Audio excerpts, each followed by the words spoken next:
Salam, hər vaxtınız xeyir olsun əziz dostlar. Hər birinizi Dadaşvi kanalında salamlayıram. Artıq biz bu gündən Linux dərslərimizə başlayırıq. Linux Administration-a basic səviyyəsində. Birinci dərsimiz tanışlıq olacaq. Linux haqqında məlumat, harda istifadə olunur, mənfi, müsbət özəllikləri haqqında, distributivlər haqqında, CLI, GUI haqqında fərqləri danışacağam. Deməli, bildiyiniz kimi Linux əməliyyat sistemi 1991-ci ildə Linus Torvalds tərəfindən yaradılıb. Yəni sadəcə bəri başdan onun üçün bir demək belə deyək də Microsoft kimi, yəni real bir əməliyyat sisteminin yaradılması yox, bir hobbi kimi yaratmaq istəyirdi. Birinci onun adı, yəni Unix-dən Minix olub. Mini o vaxtı köhnə kompüterlər üçün olub və GNU GPL açıq lisenziya sahəsində nəticəsində və GNU-nun toolları belə deyək, birləşdirib, yəni bir əməliyyat sistemi yaradılıbdır. Və onun belə deyək, Penguin logosunu yəqin görmüsünüz də siz Linux-un logosunu. Onu 1996-cı ildə Larry Ewing demək olar bir dizayner yaradıb. Əslində Linux həm də açıq əməliyyat sistemidir, yəni free-dir belə deyək və bu dəqiqə hal-hazırda ən çox məsələn Android Linux üzərində məsələn yaradılıb deyə. Bu dəqiqə Linux böyük kompüterlərdə, bulut texnologiyalarında istifadə olunan bir əməliyyat sistemidir. Yəni əslində Linux özü tam belə full belə deməyək əməliyyat sistemidir. Çünki o kernel növbəsində yaradılıbdır. Sadəcə olaraq o proseslər, yaddaş, device'lar, yəni disklər, şəbəkələri idarə edir. Yəni full əməliyyat sisteminə biz o zaman deyə bilərik ki, Linux, onun utilitaları, onun nüvəsi, proqram tərəfi artıq o bir bütöv hesablanır. Məsələn, Ubuntu'dur, Fedora'dır, CentOS'dur, Debian'dır. Və Linux hara vardı istifadə edilir? Yəni gəlin burada yazaq. Linux harada istifadə edilir? Birincisi, Linux ən çox istifadə edilən serverlərdir. Yəni internetin əsas internet, database tərəf və saytlar. Yazaq, sayt var. İkincisi isə Linux istifadə olunur bizdə cloud-da, yəni cloud da bizə nə aiddir? Amazon, AWS, Azure, Google Cloud. Daha sonra isə üçüncüsü bildiyiniz kimi DevOps'lar istifadə edir. CI və CD pipeline'lar belə deyək. Daha sonra istifadə olunur, yazıram network. Yəni network yəni nə aiddir bizdə? Bizə aiddir routerlar və firewalllar.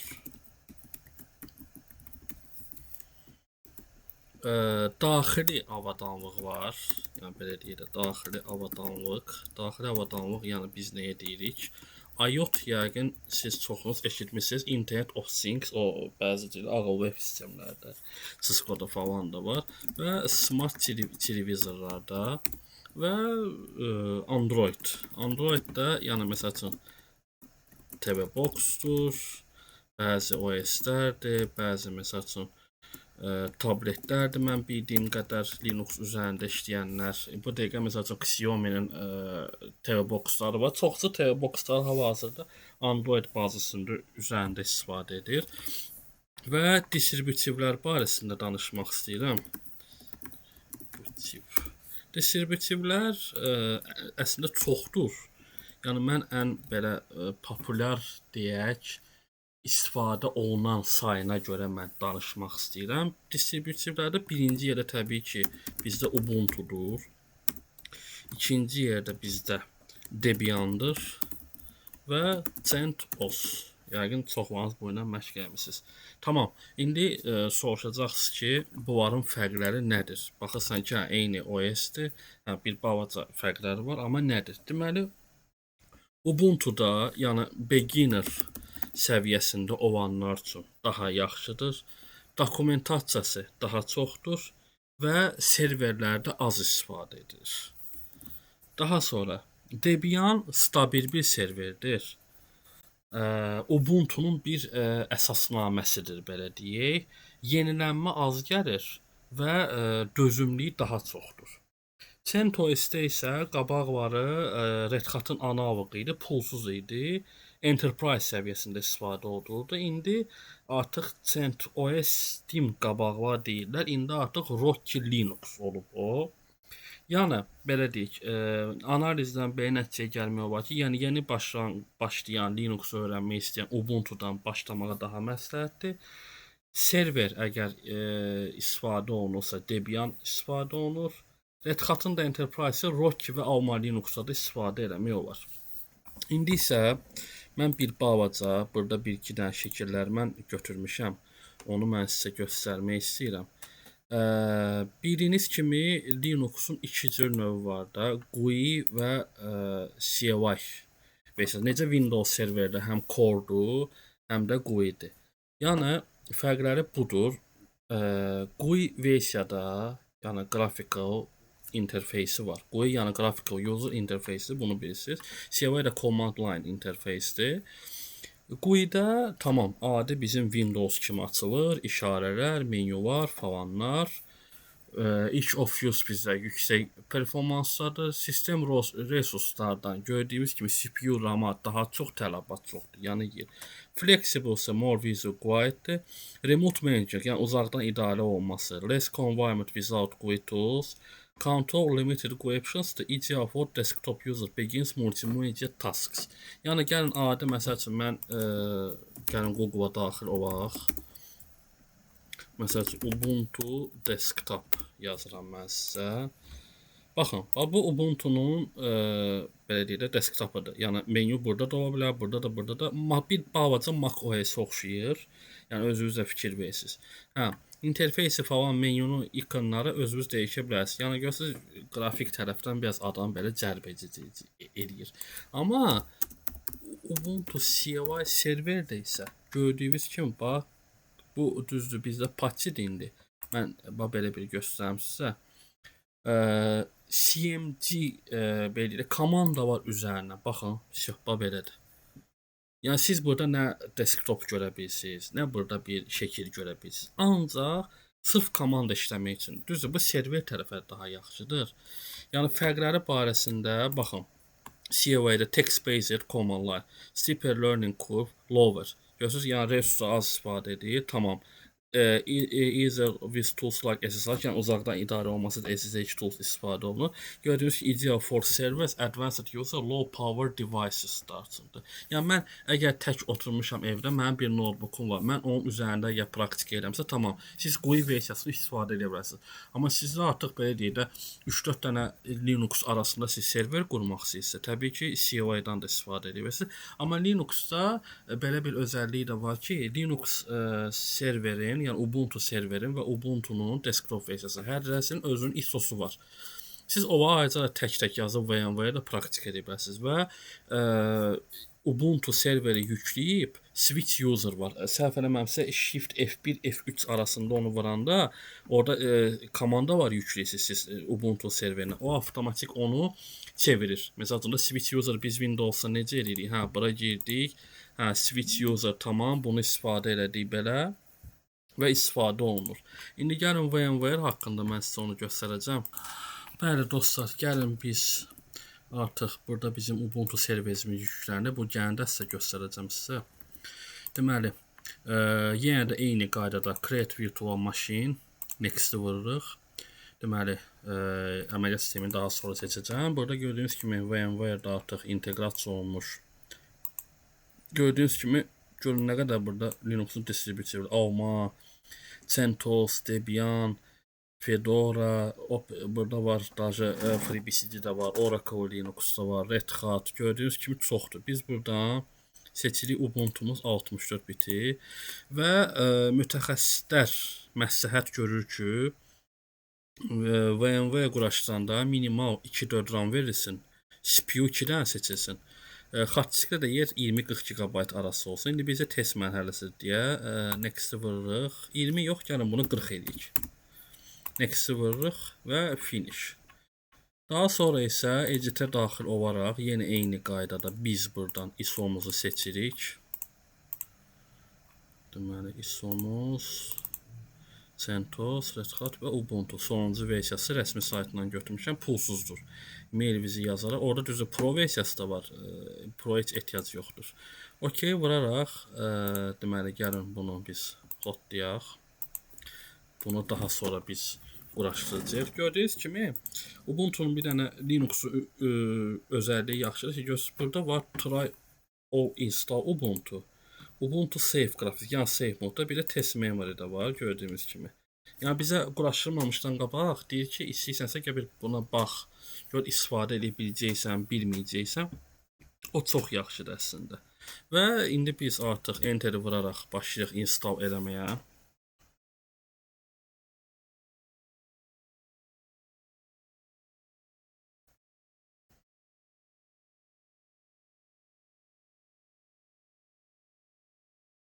Gördüğünüz gibi bir balaca Windows'a da oxşayır interfeysi.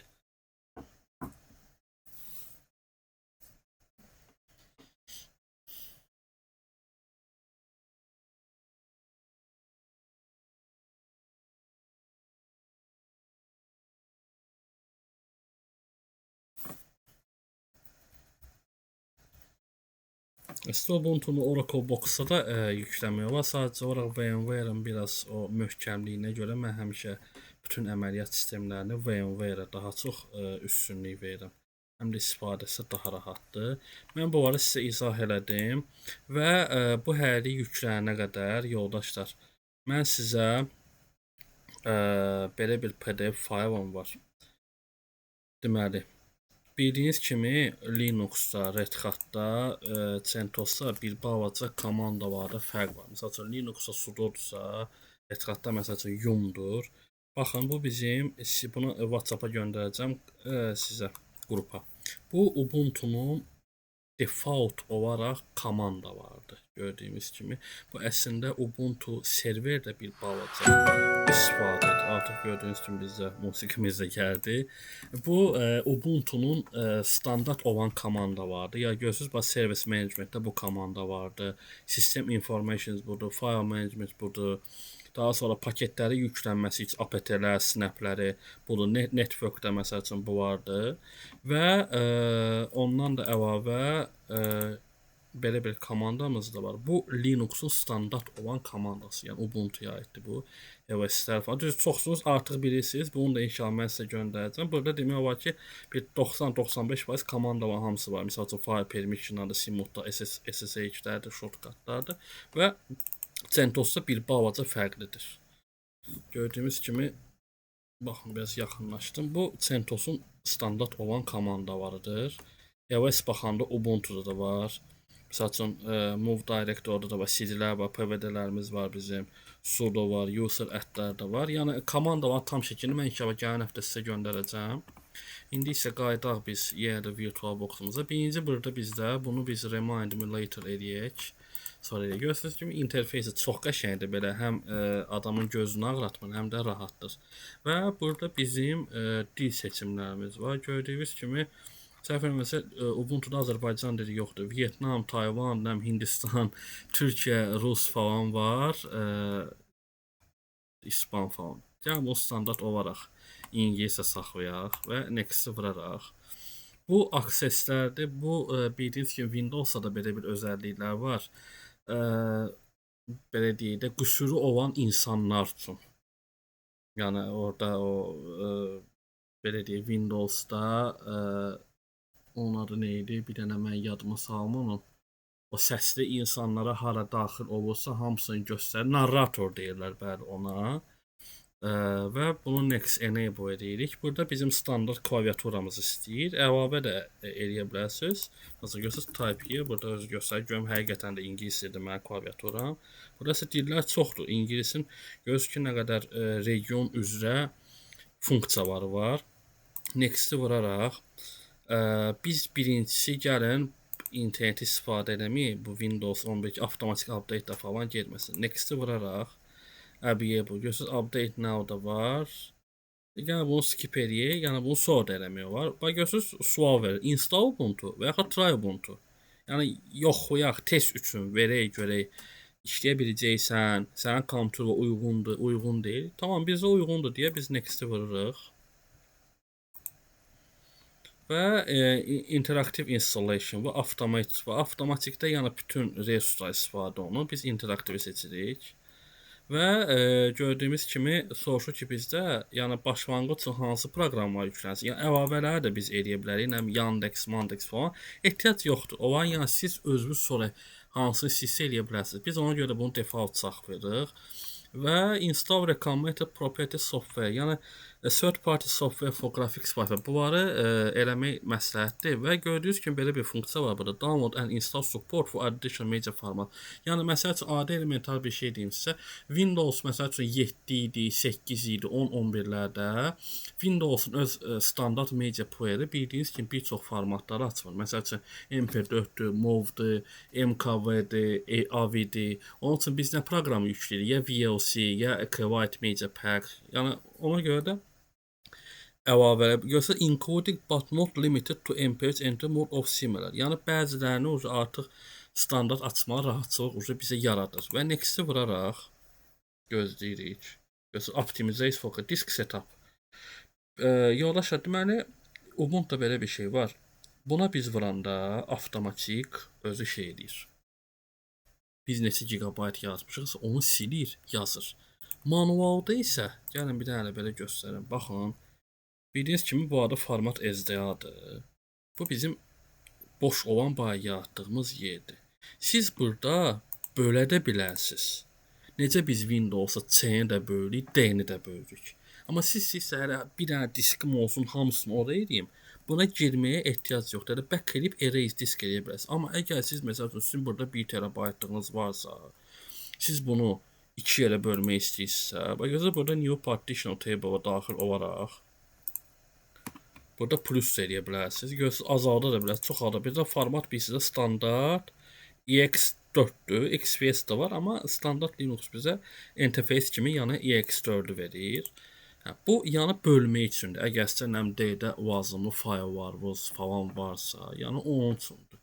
Bizdə ki bir dənədir deyə, biz ona görə back eləyirik, erase eləyirik və next-i vururuq. Və burada bizim user'ımızın adını istəyir də, belə deyək də. Necə yazırıq bizdən admin, HP, nə bilim Lenovo falan. Tamam. Artıq görürsünüz burada Active Directory var. Düzdür, elə bizə lazımdır. Deməli your name adını yazırıq. Gəlin yazaq Dadaşov. Görürsünüz avtomatik özü generasiya edir. VMware Virtual Platform. Bu bizə düzdür. Bu indi ekranda heç yanda görsənməyəcək. Yəni siz ona görə narahat olmayın. Username Dadaşov və password. Yəni password belə deyək. Biz Windows'da yaradanda o user yaradır, daha sonra next edir. Parol lazımdır, bizə lazımdır. Orada biz enter vursaq da o ötüb keçir. Amma Linux'da parol mütləqdir. Bu sadəcə lokal administrator kimidir. Yəni bu root password deyil. Root'u indi mən sizə izah edəcəm maddəni. Gəlin parol da buna nə bilim standart bir şey qoyaq. Hadi məsəl üçün belə bir şey qoydum. Next-i vuraraq biz buradan birinci regionumuzun timeline'ı, yəni GMT-ni də plus 4, 5, 10'u seçməliyik. Yəni bu yazı göstər Baku, Azərbaycan, Biləcəri falan. Tak, vururuq Bakunu göstərir ki, biz buradayıq. Bunu biz buradayıq. Next-i vuraraq göstər soruşur. Yəni də bax. Installation disk SDA, disk encryption ya BitLocker-imiz yoxdur. Proprietary software cortex and drivers SDA yaradıldı falan. Yəni konsolda bizdən soruşur və install vuraraq bu hardasa bir 10, 15, 20 dəqiqə gedə də bilər. Yəni tez ola bilər. Baxır kompüterin gücdən. Və root barəsində bir balaca mən danışmaq istəyirəm. Bəziləri deyir ki, root bu nə olan bir şeydir, root nədə istifadə olunur. Düzdür, bəziləri çaşdırır, onun çünki imtahanda root barəsində biraz suallar düşür. Root Linux'da bir hesabdır, full accesslərlə olandır. Görürsünüz, artıq bura Telegramla Spotify-da artıq əlavə ediblər. Qabaq mən sizə dedim ki, 1-2 il bundan qabaq Linux'da, Ubuntu'da heç sən yox idi. Bir dənə Google Chrome var idi. Bir də VLC var idi. Nə Office paketi, zadı game, zad heç nə düşmürdü. Artıq müasirləşdikcə getdikcə artıq hər şey düzəlir. Görürsüz siz buradan da bu CMD-ni vurub buradan da baxa bilərsiniz ki, installation proses necə gedir. Yəni o şəkilə baxmaq istəmirsə də burada command line var, terminal. Üstünə vurursunuz, bax görürsüz artıq installationımız gedir. Bəli. Root nədə istifadə olunur? Root hər bir elementə, yəni onun aksesi var. Silib yazma proqram təminatını eləyə bilir. Userların istifadəçidən idarə edilməsi və sistem ayarlarını dəyişə bilər. Yəni belə deyək də, administratordur, amma full access-lərlə. Yəni məhdud saydı yoxdur, belə deyək. Root şifrəni istifadə etmək üçün əslində belə deyək də, roota şifrə qoyanda lüboy bir əməliyyatı məhdudiyyətsiz formada siz onu eləyə bilərsiniz. Bəzən belə bir şey səhv var, mən yəni tanışlarımda görmüşəm. Məsələn, Ubuntu-da rootu həmişə söndürürlər default olaraq. Götürürlər onun yerinə sudo yazırlar. Məsələn, sudo apt update. Hə. Sən öz parolunu yazdın, amma o deməkdir o rootdur. O hansısa bir əməliyyatı eləyir. Əməliyyatın bir hissəsini eləyir sadəcə. Tutam ki, paketi yükləyir. Amma root səviyyəsində eləmir. Bax o məsələ var. Debian, CentOS-də məsəl üçün orada yazsa su, ortadan xətt, hə, rootu məsəl üçün Debianla CentOS-da install vaxtı rootun şifrəsini sizdən istəyir. Yəni ki, əlavə user yaratmısan, tamam. Lokal administratordur. Amma rootu da yaratmaq var. Məsələn, o Red Hat-da da var, mən görmüşəm. Debian-da da var, bir də CentOS-da var. Amma Ubuntu-da o yoxdur. Rootun özəlliyi bir yaxşıdır ki, hə, hər bir şey sənin əlindədir, nə istəyir. Amma şifrə də birdən alva eləməsin, yaddan çıxmışsa, sənin bütün əziyyətin getdiyi yerə. Bir komandası, rootun bir səhv komandası bütün sistemi də silə bilər. Yükləməyi də sındıra bilər. Bütün database-ə silib şey edə bilər. Ona görə də praktikada, təcrübədə məsləhət görülür ki, rootun altında belə root user ilə işləmək biraz məsləhətdir. Orada indi əlimdə idi, nə bilim, hansısa bir hostda bir əlimdə idi, sudoda hansısa bir etc-də hansısa bir əlimdə idi, bir fayl silindi, -5 məkan. Ən yaxşısı belə hallarda sudonu istifadə etməkdir. Root olsa biz bu dəqiqə zaten hər bir şey eləyəndə olsa rootla eləmirik ki, sudo da var da bizdə zaten. Həm də ona bir elə bir parol qoymaq lazımdır ki, yəni həm təhlükəsizlik cəhətdən, həm də yaddan çıxmamaq üçün də. Root ondan da başqa belə deyək də, sudo-la bir əlaqəsi var, o heç. İndi qoy bir də install getsin. Hal-hazırda gördüyünüz kimi bizim sistemimizdə görürsünüz nə qədər başlayıb install bu Quincy, SDA falan. Yəni bu özü üçün arxa fonda backenddə install gedir.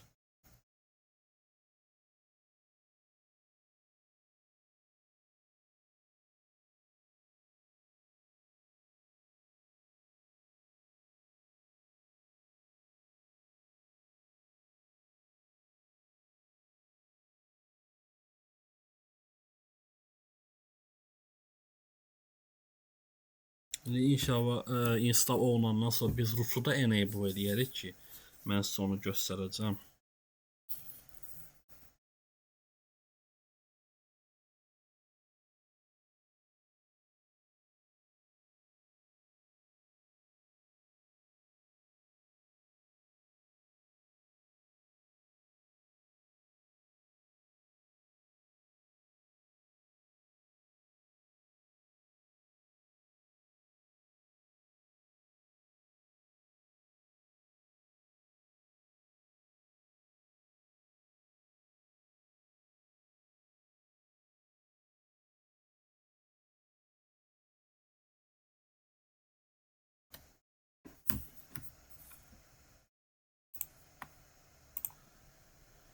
Bəli dostlar, artıq bizim installımız olundu və biz buna restart edirik.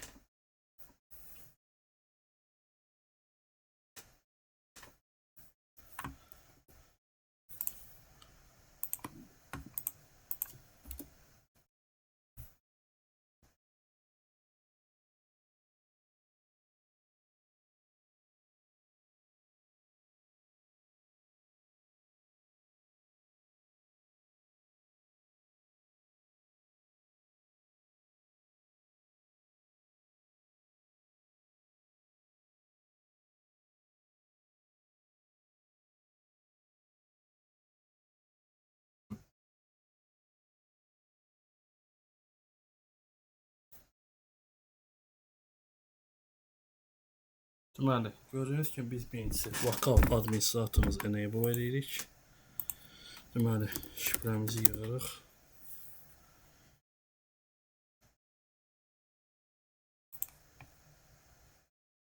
Aha, bizim gördüyünüz kimi Linux'umuz açıldı. Buradan Next'i vururuq. Enable Ubuntu Pro bizə ehtiyac yoxdur. Buna da ehtiyac yoxdur. Və görürsünüz, proqramlar da var. Əlavə yükləyə bilərsən. Application Center, Apple Store kimi, Play Market kimi. Bura vuranda bu bizim standart olan menümüzdür. Gördüyünüz kimi. Software Update, Sistem, Terminal falan. Mozilla artıq quraşdırılıb. Application Center'ımızda var. Gördüyünüz kimi belə bir marketdir. Burada bunun öz adına proqramları. Steam, Discord, Blender, Afrokadın prototipi. Burada görürsünüz çox var. Yəni finans, müzika məsəl üçün girəndə Spotify falan hamısı var. Və gəlin indi başlayaq rootu aktiv eləmək. Birincisi biz daxil oluruq terminala. Gördüyünüz kimi run command as user root sudo command cnman root for details. Birincisi biz belə bir komanda yazırıq. Əmr yəni sudo password root.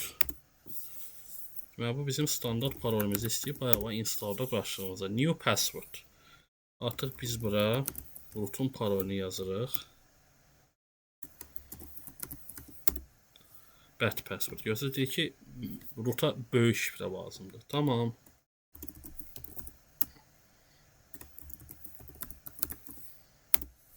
Password don't match. Retype new password. Pardon. Üzr istəyirəm.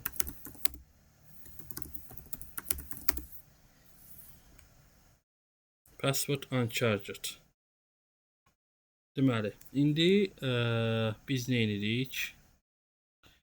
Birincisi başlamalıyıq. Gəlin buna bir update'lər falanlar verək. Ən çox nədə istifadə olunur? Təsəvvür edin ki, Linux'u yazmısınız.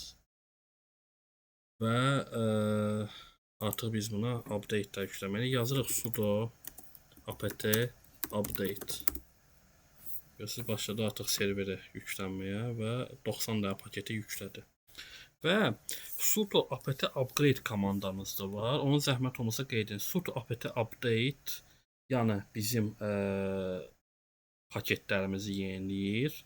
Repositoriya. Sudo apt upgrade isə daxilində olan proqramları, komponentləri yeniləyir. Məsəl üçün sudo apt upgrade. Görürsünüz, deyir ki, var. Yəni yeniləmək istəyirəm. Biz də yes vururuq.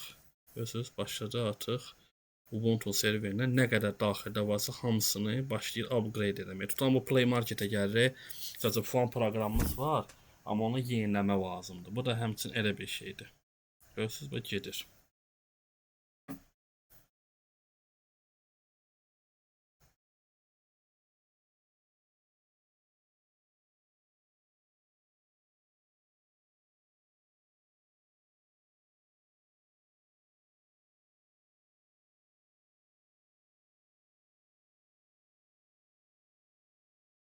Bunun falan hamısını yükləyir. Həm də remove edir. Həm də qoymur da yer olsun.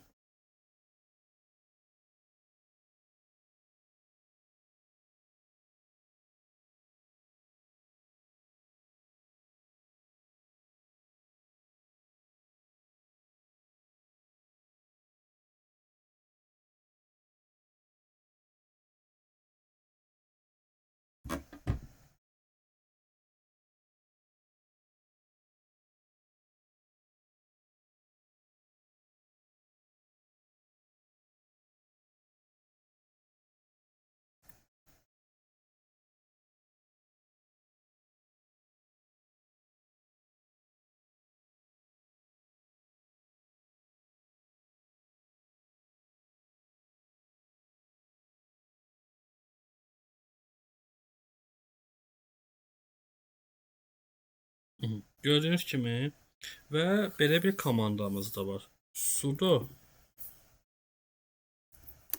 apt update apt update, yəni belə deyək, update eləyir. Amma bir dənə belə bir komandamız var. Sudo apt full upgrade.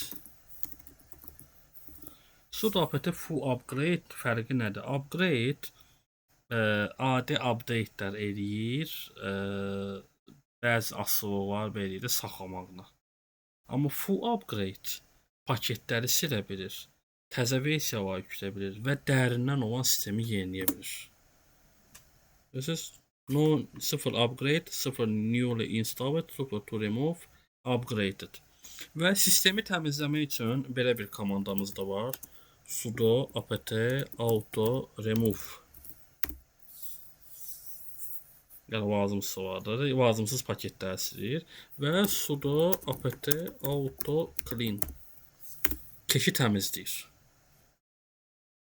Bir paketi yeniləmək üçün sudo apt install və paketin adını yazır, artıq yükləyir.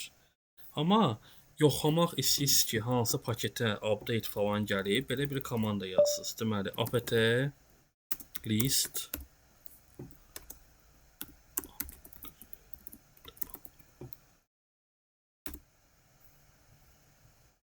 səhv yazdım desin. Bağışlayın. Listening don't. Yəni ki, hələ keçəcəyimiz yoxdur. Və tutalım ki, siz Ubuntu-nu yeniləmək istəyirsiniz. İndi siz durub təzədən ISO yükləməyəcəksiniz ki, və yaxud da check for update kimi eləməyəcəksiniz ki, onun komandası əməliyyat sisteminin yeni versiyası əgər gəlibsə, sudo do release və upgrade. Görürsünüz? There is no development version LTS available. Yəni ki, bu ən sonuncu olan versiyasıdır. Belə bir şey də eləyə bilərsiniz. Belə bir komandamız da var. Sudo apt update 2 dənə belə deyir, işarəsi. Sudo apt upgrade y komandası. Yəni bu bir straka ilə də, bir yan komandayla da siz bunun vacib update-lərini də eləyə bilərsiniz. Yəni söhbət Ubuntu-dan gedir. Və məsəl üçün adi bir elementar bir şey deyim sizə. Məsəl üçün Chrome-u yükləmək bu arada bir balaca, yəni şey kimi deyil də, download, install, exe falan yüklədin. Linux-da bir balaca çətindir. Məsəl üçün mən o vaxt Chrome-u yükləyəndə belə yazırdım həmişə. Chrome Ubuntu command. Deməli, birincisi biz widget, belə bir formatımız var bizim. Yəni burada əslində komandalar çoxsa siz internetdə rahat tapa bilərsiniz. Deməli, biz daxil oluruq yenə terminalımıza. Widget, yəni hansısa bir proqramı, hansısa bir resursu yükləmək üçündür. Yəni widget. Deməli, onu yazırıq bura. Deməli, bunu biz kopyaladıq. Paste etdik. Gördüyünüz kimi widget. Widget command not found.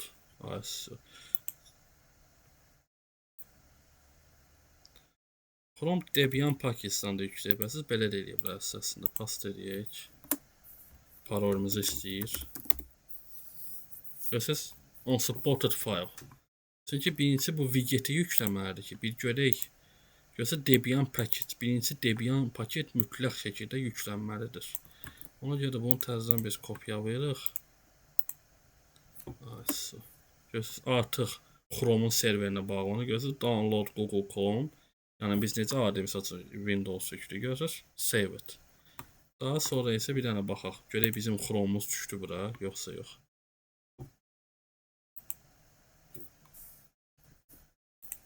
Yoxdur. Biz daha sonra, çünki biz ikinci komandanı da yükləməliyik. Sudo apt install.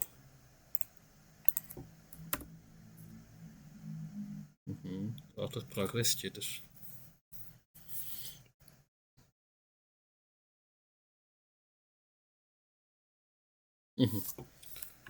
Performant as root file falan 5 məkan. Baxın, artıq Chrome-umuz da düşdü bura. Buradan da girə bilərik. Görürsünüz, default elədik bunu. Falan. Artıq Linux-umuzun içində olan bizim Chrome-umuzdur. Nə bilim, girək məsəl üçün speed testə. Görürsünüz, rahatçılıqla açır. Yəni bir OS-in içində 2 dənə OS istifadə etmək üçün burada qonur. Düzdür, biraz fikir versiniz, quyu bir balaca şey eləyir, bir balaca gecikməsi falan olur. Gördüyünüz kimi işləyir. Daha sonra isə digər komandalar da var. Əslində Linux-da komanda dediyim kimi çoxdur. Məsələn, ls komandası var. ls bizə olduğumuz yerləri göstərir. Desktop, dokument, download. Məsələn, adi biz Windows-a necə giririk bura? Görürsüz, bu var buradadsa. Linux-dakı o var, ls-dən göstərir. IP-yə baxmaq üçün biz Windows-a necə yazırıq? ipconfig, amma bu arada ifconfig komandasıdır. Çünki görürsüz, yazır ki, yoxumuzdur. Çünki biz bu komandanı yükləməliyik. Ona görə biz bunu bura copy-paste edirik. Sudo apt install net tools. Burada hər bir şey fikir versinizsə, yüklənmək mütləqdir. Yəni siz hansısa bir işi görəcəksə, mütləq ifconfig. Görürsünüz ki, yükləyəndən sonra baxın, bu bizim IP-mizdir, bu bizim subnetimizdir. Yəni neçə seriallıqdır, neçəlik subnetdədir. Bu da bizim gateway-imizdir. Gördüyünüz kimi internet V6 versiyamız, paketlərimiz, falanlar, loopbacklər, zat hamısı var. Yəni ping də standart atılır. Məsəl üçün ping 888. Gördüyünüz kimi echolarımız da gedir ICMP üzərində. Daha sonra isə bunun daxilində olan ayarlara bir balaca gəlin nəzər etək. Settings-ə girəndə gördüyünüz kimi burada network'ımız var bizim. Görürsünüz, network'a girəndə IP-miz, MAC-ımız falan. Burada IPv6-mız. Display-dən biz girib ekranın dimension'ı dəyişə bilərik. Refresh rate onu da standart olaraq sadədir. Məsəl üçün night modu biz gecə rejimini vaxtla da qoya bilərik. Daha sonra multitasking'ımız var bizim. Ubuntu desktop'da biz burada size görsün, normal var, small var, large var. Məsəl üçün position of new echoes bottom right, top left var. Position on screen left'dir. Mən indi bunu qoyum bottom'a, görsün düşdü aşağı və yaxud da right'a qoyanda görsün düşür bura. All display də var, yəni 2 dənə yerə bölmə. Əslində bunu belə mouse-dan da qabaq Windows kimi eləmək olurdu. İndi onu bağlayıb var. Ona görə bunu default olaraq gəlin verək sol tərəfə. Icon size-larımızı görsün, belə də var, belə də var. İndi o baxır sizin artıq istəyinizə.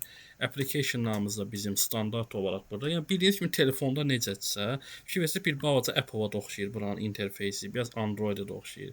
Məsəl üçün girirəm burada Update Center-dan. Əslində buradan uninstall deyilən bir şey yoxdur bu arada. Onu siz komanda ilə silə bilərsiniz, RM-lə də silə bilərsiniz. Mouse touchpadımız var.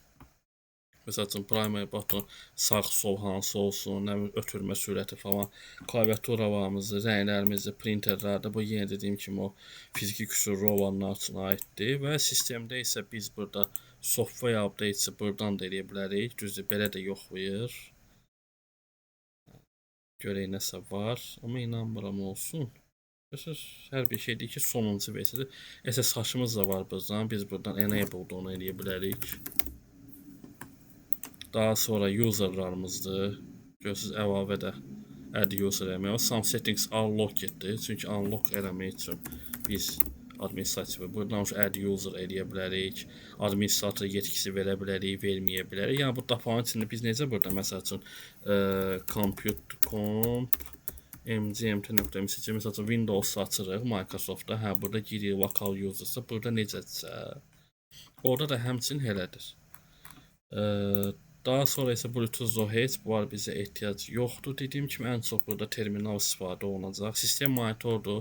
Yəni bizim bu bildiyimiz task managerdir. Görürsünüz burada resources da var. Bu arada biraz Windows-dan fərqli olaraq biraz interfeysi başqa cürədir. File systems'dır. Dediyim kimi SDA-dır və backend-də işləyən bizim proseslərimizdir. Məsəl üçün bunu stop da eləmək olar, kill da eləmək. Məsəl üçün Windows-da end task-sa bu arada kill-dır. Bildiyiniz ki, məsələn, gəlin bir dənə Mozilla Firefox açaq. Açıldı, özü üçün işləyir də, tutalım ki, təsəvvür edək. Hə, gözə Firefox. Amma bir dənə kill eləsəm, kill proses. Firefox bağlandı artıq. Artıq yoxdur burada. CPU, ID, memory hamısını gördüyünüz kimi burada, yəni rahat baxmaq olar. Bir balaca clocks-dır, hə, software updates dediyim kimi, utility vardı. disklərdir, nə bilim loqlardır falandır, loqlar da hə buradan baxmaq olar da görürsüz. Hə, on display removed falan, ova da baxa bilərsiniz burada. Gördüyünüz ki, nələr eləyir, sistem nələr açırsa, burada artıq loqlardan da baxmaq olar. Düz loqlara başqa yerdən də baxmaq olur. Sonra ona SSC loqdan da baxmaq olur. Görürsüz, hamısı burada var. İndi düzdür, hər dərs keçə-keçə bir şey eləyəcək o heç. Loqları siz download da edə bilərsiniz. Əlavə proqramları buradan da yükləyə bilərsiniz. Və yaxud da torrentdən falandan da. Məsələn, Microsoft Office yazaq görək, Office var. Gördüyünüz kimi 365 var. Amma indi bilmirik də. Yəni Microsoft'un belə deyək də Power Store kimidir. Gördüyümüz kimi hissə işlətdiyimizdəndir. Yəni eynidir. Həm Windows-da, həm Linux-da fərqləri, yəni demək olar ki, heç bir fərqi və özəlliyi yoxdur. Və ona da bir şey deyim ki, sizə siz yuxarıdan da baxa bilərsiniz. Darkstar'ı buradan da enable edə bilərsiniz qısaca. Bu screenshotdur bizdə. Bu volume'dur. Buradan lokada salmaq olur. Buradan da restart da eləmək olur. Amma əgər siz CMD ilə eləmək istəyirsinizsə, mən onun sizə komandasını yazım. Deməli, terminalı açırıq. Terminalda belə olur. Sudo reboot. Yəni də şifrə. Düzdür, bu Linux'da hər bir şey şifrəsi görürsünüz. Restartı sekunda getdi. Yəni Windows'dan fərqli olaraq bu restartı bir balaca şeydir. Çox tez gedir. Əslində sistem kontrolda var. Sistem kontrol administratorlarda, administrativlərdə istifadə olunur. R-lə, məsələn, sudo shutdown R now, yəni indi eləyir. R eləyəndə bir müddət eləyir. Məsələn üçün gecikməklə də siz eləyə bilərsiniz. Məsələn üçün mən vaxt qoyuram ki, mənim kompüterim 5 dəqiqədən sonra məsələn üçün restart olunsun.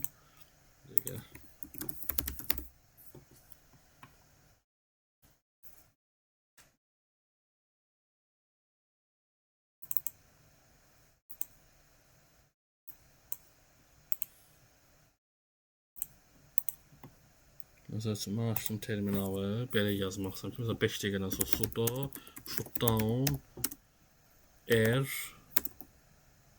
plus 5. 5 dəqiqədən sonra bir şey olsun. Yəni də şifrə düzdür. İndi burada hər dəfə şifrə istəyir. Ən yaxşısı elə close terminal eləyək. Ən yaxşısı elə bunu buradan power off eləmək daha məsləhətdir. Görürsünüz, artıq restartımız getdi. Bu indi bu qədər dostlar. İnşallah bizim ikinci dərsimiz artıq digər komandalarla, terminalla istifadəsi ilə olacaq. Bir balaca digər funksiyaları tanış edəcək. Yavaş-yavaş xırda-xırda dərslərlə tam keçəcək inşallah. Sağ olun, gələn görüşlərdik.